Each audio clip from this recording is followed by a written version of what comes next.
எப்படி மக்களே, இப்ப நான் சொன்னது நடந்துருச்சா? காலங்காத்தால முதல் வீடு நான் உங்ககிட்ட என்ன சொல்லியிருந்தேன், நந்தினி அவர்கள் கண்டிப்பா இந்த வீட்டை விட்டு வெளியே போயிருவாங்க. ஒன்னு இன்னைக்கு போவாங்க, இல்ல நாளைக்கு போவாங்க. ஆனா கண்டிப்பா இந்த வீட்டை விட்டு வெளியே போயிருவாங்க. ஏன்னா அப்படிதான் அவங்க மென்டல் ஹெல்த் இருக்குது. ரொம்ப பாதிக்கப்பட்டிருக்காங்க. அந்த வீட்டுக்குள்ள நடக்கிற சின்ன சின்ன விஷயம் கூட அவங்கள ரொம்ப ஹர்ட் பண்ணி உடஞ்சி ஒரு மாதிரி அழுகுறாங்க. ஸோ அது கண்டிப்பா இந்த வீட்டுக்கு செட் ஆகாது. அது மட்டும் இல்லாம டீம் நிறைய விஷயங்களை யோசிப்பாங்க. இவங்க அழுதா நார்மலா அழுதா பரவாயில்ல, நேற்று நைட் அழும்போது ஒரு டிஃபரெண்டா அழுது ஏங்கி ஏங்கி மூச்சு விட முடியாத அளவுக்கு அழுறாங்க. ஸோ அப்படி இருக்கும்போது இந்த மாதிரி ஆட்களை வீட்டுக்குள்ள வச்சிருந்தா நாளை பின்ன ஏதாவது நடந்துச்சுன்னா கண்டிப்பா டீம் தான் அதுக்கு பொறுப்பு. ஓகேவா? சோ டீம் கண்டிப்பா உள்ள போயிடும். மொத்த டீமும் உள்ள போயிடும். அந்த லெவலுக்கு ஒரு எக்ஸ்ட்ரீம் போயிடும். அதனால நந்தினி அவர்களை இந்த வீட்டை விட்டு வெளியே எடுத்ததா ஒரு நியூஸ் வந்துட்டு இருக்குது. ஆக்சுவலா நந்தினி அவர்களை வீட்டை விட்டு அவங்களே வெளியே எடுத்தாங்களா, இல்ல இவங்க அடிச்சு புரண்டு அழுது இந்த வீட்டை விட்டு வெளியே போறாங்களான்னு எனக்கு தெரியல. பட் நந்தினி அவர்கள் இன்னைக்கு வெளியே போனதா ஒரு நியூஸ் வந்துட்டு இருக்குது. என்ன புற சொல்றேன், இன்னைக்கு வெளியே போயிட்டாங்களான்னு கேட்டீங்கன்னா எஸ், நேத்து நைட் ஆக்சுவலா ஷூட்ல வெளியே போயிட்டாங்க. இன்னைக்கு நமக்கு லைவ்ல வரும்னு சொல்லிட்டு இருக்காங்க. எனக்கு இதை பார்க்கும்போது எப்படி தோணுதுன்னா, உங்களெல்லாம் யார் அழுதா அந்த வீட்டுக்குள்ள வரணும்னு சொல்லிட்டு யாரா அழுதாங்களா? நீங்க வாங்க வாங்க நந்தினி இந்த வீட்டுக்குள்ள வந்து இந்த பிக் பாஸை காப்பாத்துங்க, நீங்க தான் கண்டென்ட் கொடுக்கணும்னு சொல்லிட்டு யாரா அழுதாங்களா? ஃபர்ஸ்ட் ஆஃப் ஆல் நான் இங்க ஒரு விஷயத்தை சொல்லிக்கிறேன். அவங்களுக்கான மென்டல் ஹெல்த்தை நான் ரெஸ்பெக்ட் பண்ணுறேன். ஓகேவா? அது வந்து ஏதோ பாதிக்கப்பட்டிருக்குது. அவங்க லைஃப்பில் வந்து கண்டிப்பாக நிறைய விஷயங்களை ஃபேஸ் பண்ணியிருக்காங்க. அது அவங்களுக்கான கதை சொல்லும் போதே தெரியுது. ஓகேவா? நிறைய விஷயங்களை அவங்க ஃபேஸ் பண்ணியிருக்காங்க. ஏகப்பட்ட விஷயங்கள் அவங்களை பாதிச்சிருக்குது. ஓகேவா? அதனால தான் சின்ன சின்ன விஷயம் கூட அவங்களை ஹர்ட் பண்ணுது. ஓகே, அதை நான் ரெஸ்பெக்ட் பண்ணுறேன். ஆனால் இந்த பிக் பாஸ் வீடு அப்படி தானே இருக்கும். இந்த பிக் பாஸ் வீடு அப்படிங்கிறது அப்படித்தானே இருக்கும். அந்த பிக் பாஸ் வீடு எல்லா வகையிலையும் நம்மளை சோதிக்கும்ல. அப்படி இருக்கும்போது இந்த வாய்ப்பையே நீங்க சூஸ் பண்ணீங்க. இந்த வாய்ப்பையே சூஸ் பண்ணீங்க. சரிப்பா, டீம் தான் உங்களை தேடி வந்துச்சு, இல்லைன்னு சொல்ல. நீங்க ஏன் சூஸ் பண்றீங்க? உங்களுக்கே தெரியல சின்ன விஷயம் உங்களை உடைக்கும்னு சொல்லிட்டு சத்தம் காட்டாம இருந்திருக்கலாமே. அப்போ இது வந்து பிக் பாஸ்க்கான ஒரு பிளானா, இல்லை உங்களுக்கான ஒரு பிளானா? இது வந்து எனக்கு அதுதான் புரியல. ஏன்னா இது எனக்கு பிக் பாஸ்க்கான பிளான் மாதிரியும் நந்தினிக்கான ஒரு பிளான் மாதிரியும் எனக்கு தோணுது. ஓகேவா? அது என்னங்கிறத ஃபுல்லாக சொல்கிறேன். ஸோ அந்த வகையில் நேற்று கவனிச்சிருப்பீங்க எபிசோடோட லாஸ்ட்டில் நந்தினி அவர்கள் உட்காந்து பயங்கரமாக அழுதுருப்பாங்க. பயங்கரமாக அழுதுருப்பாங்க. நேற்றும் அழுதுருப்பாங்க, அதுக்கு முந்தா நாளும் அழுதுருப்பாங்க. ஓகேவா? முந்தா நாள் கூட பிக் பாஸ் கூட்டி ஓரளவு பேசி சமாதானப்படுத்திருப்பாப்ல. ஸோ நேற்று கனி அவர்கள் தான் சமாதானப்படுத்தி படுக்க வச்சிருப்பாங்க. பட் இவங்க எல்லா டைமும் அழும்போது சொல்றது என்னன்னா, இந்த வீட்டில் தான் நான் ஹாப்பியாக இருக்கேன், வெளியே வந்து எனக்கு ஆட்களே கிடையாது, வெளியே நான் யாரையுமே நம்ப மாட்டேன், இந்த வீட்டில் தான் நான் ஒரு சில பேரை நம்பி பேசுறேன் பழகுறேன், நான் இங்கே தான் ஹாப்பியா இருக்கேன்னு சொல்லிக்கிட்டே இருக்காங்க. ஸோ இந்த வீடு உங்களை ஹாப்பியாக தான் வச்சிருக்குது. பட் உங்க லைஃப்ல நடந்த ஏதோ ஒரு விஷயம், ஏதோ ஒரு ட்ராமா வந்து உங்களை என்ன பண்ணுதுன்னா, யாரையும் நம்பாத, உன் பின்னாடி பேசுவாங்க பாரு, அவங்க பின்னாடி பேசுறாங்கன்னு சொல்லிட்டு உங்களை உள்ள சொரியுது. அந்த விஷயம் டக்குன்னு உங்களை ஹர்ட் பண்ணி திருப்பி அந்த பழைய மூடுக்கு போயிட்டு நீங்க உங்களுக்கு உங்களே ஒரு மாதிரி யோசிச்சுக்கிட்டு உடஞ்சி அழ ஆரம்பிச்சிடுறீங்க. ஸோ இவ்வளோ விஷயம் இருக்கு. நீங்க இந்த பிக் பாஸ் வீட்டுக்குள்ள வந்திருக்கவே கூடாது. சொல்றேன்ல, இந்த சீசனை பொறுத்தவரைக்கும் இருக்கிற எந்த போட்டியாளர்களும் தகுதியான ஆட்களே கிடையாது. உண்மையாவே இந்த பிக் பாஸ் வீட்டை கரெக்டா யூஸ் பண்ணணும்னு சொல்லிட்டு ஏங்கிட்டு இருக்க ஆட்கள்லாம் வெளியே இருக்காங்க. பட் இந்த ஆட்கள்லாம் ஏதோ டம்மியா சும்மா அங்கேயமா கோமாளித்தனம் பண்ணிட்டு இருந்த ஆட்கள் எல்லாம் பிக் பாஸ் டீம் வாண்டடாவே கூப்பிட்டு வாங்க, நாங்க ஒரு கோமாளி ஷோ நடத்துறோம்னு சொல்லிட்டு கூட்டு உள்ள கொண்டு போட்டிருக்காங்க. அப்படிதான் நந்தினி அவர்களும் வந்தாங்க. நந்தினி அவர்கள் என்ன சொன்னாங்க, இந்த வாய்ப்பு என்ன தேடி வந்துச்சுன்னு தான் சொன்னாங்க. இந்த வாய்ப்பு என்ன தேடி வந்துச்சு, அதனால என் நேம் மட்டும் வெளியே வந்தா ஓகே, அதுக்காண்டி தான் அந்த பிக் பாஸ் வீட்டுக்குள்ள வந்தேன், என் நேம் வெளியே தெரிஞ்சா போதும் அப்படின்னு சொல்லி தான் சொல்லிட்டு உள்ள உட்காந்துருந்தாங்க. அந்த வகையில் இன்னைக்கு இந்த வீட்டை விட்டு அவங்களே வாக் அவுட் பண்ணிட்டாங்க. பட் எனக்கு என்ன டவுட்னா, எப்படி பிக் பாஸ் டீம் உங்களை வெளியே அனுப்புறாங்க? ஏன்னா இங்க நிறைய ரூல்ஸ் உண்டு, நிறைய டேர்ம்ஸ் அண்ட் கண்டிஷன் வச்சிருப்பாங்க. ஸோ இந்த வீட்டுக்குள்ள போயிட்டீங்கன்னா மக்களாக உங்களை வெளியே தூக்குற வரதுக்கு உங்களால் வெளியே வர முடியாது. இல்லை அந்த வீட்டுக்குள்ள ஏதாவது டாஸ்க் மாதிரி வச்சு அந்த டாஸ்க்ல ஒருவேளை ஏதாவது ரூல் மாதிரி வச்சிருந்தாங்கன்னா நீங்க வெளியே வரலாம். மற்றபடி நீங்க நினைச்சா அந்த வீட்டை விட்டு வெளியே வர முடியாது. பட் எப்படி நந்தினி அவர்கள் இந்த வீட்டை விட்டு வெளியே வந்தாங்க, அது என்னோட கொஸ்டினா இருக்குது. ஏன்னா இப்போ வந்ததா சொல்லிட்டு இருக்காங்க. கண்டிப்பா நீங்க நைட் லைவ்க்குள்ள நமக்கு தெரிஞ்சிடும். நிறைய இடத்துல கவனிச்சேன், வெளியே வந்துட்டாங்கன்னு தான் சொல்லிட்டு இருக்காங்க. நானும் என் சைடில் கேட்டேன், ஆமா வெளியே வந்துட்டாங்கன்னு தான் சொல்லிட்டு இருக்காங்க. எப்படி வெளியே வந்தாங்க? இந்த வீட்டை விட்டு வெளியே வந்தா கண்டிப்பா ஏகப்பட்ட ஃபைன்ஸ் போடுவாங்க, நிறைய ரூல்ஸா வச்சிருப்பாங்க. அப்படி இருக்கும்போது நந்தினி அவர்கள் எப்படி இந்த வீட்டை விட்டு வெளியே வந்தாங்க? ஏன்னா நந்தினி இதுக்கு நேத்தே ரெடி ஆயிட்டாங்க ப்ரோ.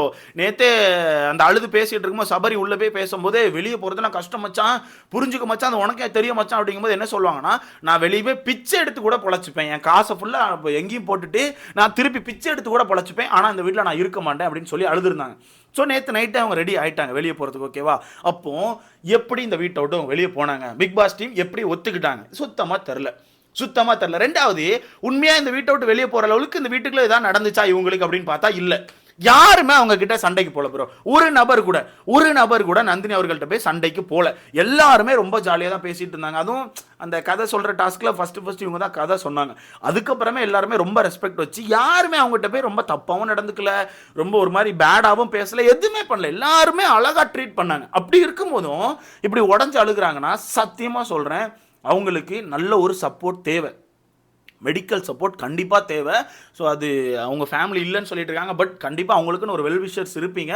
ஸோ அவங்களுக்கு நல்ல ஒரு சப்போர்ட் கொடுங்க. ஏன்னா சின்ன விஷயம் ப்ரோ, நேற்று நடந்ததுலாம் ரொம்ப ரொம்ப ரொம்ப ரொம்ப ரொம்ப ரொம்ப சின்ன விஷயம். சும்மா ஜாலியாக எல்லாரும் பேசிகிட்டு இருக்காங்க. இந்த வீட்டில் உள்ளவங்க இப்படி இப்படி ரியாக்ட் பண்ணுவாங்களா, சபரி செத்து கிடந்தா இந்த வீட்டில் உள்ளவங்க எப்படி ரியாக்ட் பண்ணுவாங்க சொல்லுங்க பார்க்கலான்ற மாதிரி சும்மா ஜாலியாக பேசிகிட்டு இருக்காங்க. எல்லாருமே ஃபன் பண்ணிட்டு இருக்காங்க. அது அவங்க காதில் லைட்டாக விழுந்திருக்குது. எப்படி நந்தினி அவர்கள் சிரிச்சிட்டு இருப்பாங்க, ஏன்னா நந்தினி எப்பவுமே சிரிச்சுட்டு தான் இருப்பாங்கன்ற மாதிரி ஏதோ ஒன்று சொல்லியிருக்காங்கப்பா.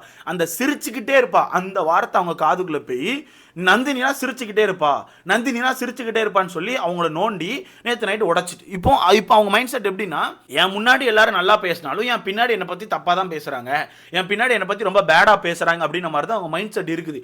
அதனால தான் அந்த வீட்டுக்குள்ள அவங்களால இருக்க முடியல.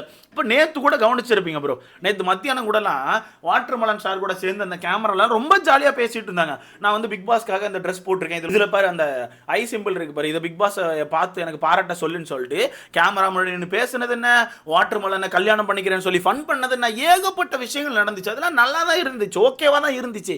இவ்வளோ கரெக்டாக இருந்த ஒரு பொண்ணு, கரெக்டாக பேசுகிற பொண்ணு ஏன் வாக் அவுட் பண்ணுறாங்க, எதனால இந்த வீட்டை விட்டு வெளியே போகிறாங்க? ஸோ இது பிக் பாஸ்க்கான ஒரு வகை பிளானா? ஏன்னா எனக்கு அப்படி யோசிக்க வைக்கிது.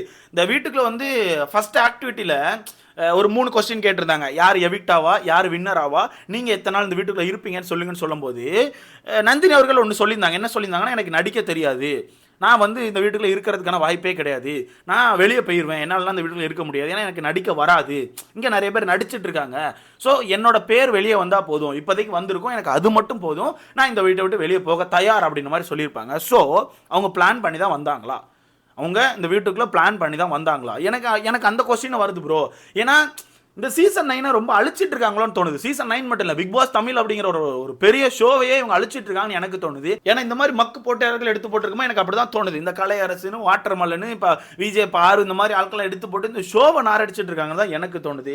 அந்த வகையில் ஏதோ ஒரு சீன் அவங்கள ஹர்ட் பண்ணி இப்போ இந்த வீட்டை விட்டே வெளியே போக வச்சுட்டு, ஓகேவா, நேற்று என்னெல்லாமோ சொன்னாங்க, எனக்கு சாமி வரும், சாமி வந்து என்ன வந்து வெளியே கூட்டு போயிடும் அப்படின்னா என்னெல்லாமோ சொல்லிட்டு இருந்தாங்க.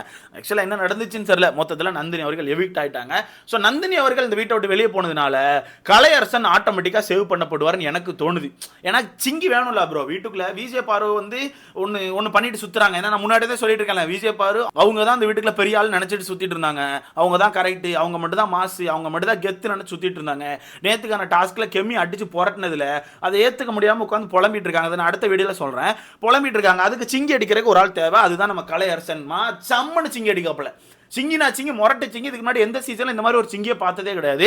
அந்த அளவுக்கு சிங்கி அடிச்சு சுத்துறாப்புல. ஸோ இந்த சிங்கி கண்டிப்பாக சேவ் ஆயிரும். ஏன்னா வரப்போகிற நாட்களில் விஜய் பாருக்கு ஒரு சிங்கி தேவையில்லை, ஒரு சிங்கி மட்டும் இருந்தால் பத்தாது. ஏன்னா வாட்டர்மெலன் ஒரு சைடு அடிப்பாப்புல, இன்னொரு சைடு கண்டிப்பாக கலையரசன் அடிச்சாதான், 2 சிங்கி அடிச்சாதான் இங்கே விஜய் பாருக்கான கேம் ஓடும். ஓகேவா, இந்த 2 பேர் இல்லைன்னா விஜய் பாரு ஆட்டோமேட்டிக்காக நந்தினி மாதிரி வெளியே போயிடுவாங்க. ஸோ அந்த வகையில் என்னை பொறுத்த வரைக்கும் கலையரசனை சேவ் பண்ணிடுவாங்க. ஏன்னா ஒருத்தர் எவிக்ட் ஆயாச்சுல, நந்தினி எவிக்ட் ஆயாச்சு. அதனால பிரவீன் காந்தி அவர்களை மட்டும் எவிக்ட் பண்ணிட்டு 2 பேரை எவிக்ட் பண்ண மாதிரி காமிச்சிட்டு கலையரசனை சேவ் பண்ணி வீட்டுக்குள்ள வைக்க போறாங்க. அடுத்த வாரம் இந்த சிங்கி உட்காந்து வீட்டுக்குள்ள சிங்கி அடிக்க போகுது அப்படிங்கிறது தான் உண்மை. ஸோ பார்க்கலாம் என்ன நடக்குது, ஏது நடக்குது, என்ன மாதிரி ஆக போகுது, எல்லா விஷயங்களும் பார்க்கலாம். ஒன்று தான் ப்ரோ, ஒன்று தான் எனக்கு ரொம்ப கஷ்டமாக இருக்குது. பிக் பாஸ் ஷோ வந்து ரொம்ப பிடிக்கும் நம்ம, ஏன்னா ரொம்ப இது பண்ணி உட்காந்து பார்த்து ரிவ்யூ பண்ணுவோம், நைட்டுலாம் உட்காந்து தூங்காமல் உட்காந்து இதை பார்த்துட்டு இருப்போம். அப்படிப்பட்ட ஷோவை இந்த மாதிரி ஒரு ஒன்றத்துக்கு ஆகாத போட்டியாளர்கள் உள்ள வந்து வேஸ்ட் பண்ணிட்டு இருக்கும்போது பார்க்க கஷ்டமாக இருக்குது. ஸோ பார்க்கலாம், ஒயில் கார்டு யாராவது வந்து நல்ல ஒயில் கார்டாக உள்ளே போங்க, தயவு செய்து உள்ளே போய் இந்த ஷோவை கொஞ்சம் காப்பாற்றுங்க அப்படிங்கிறத என்னோட ரெக்வஸ்ட்டாக இருக்குது. இதை பற்றி உங்களுக்கான கருத்துன்னு சொல்லிட்டு மறக்காம கமெண்ட்ல போடுங்க. அடுத்த வேலை பார்க்கலாம்.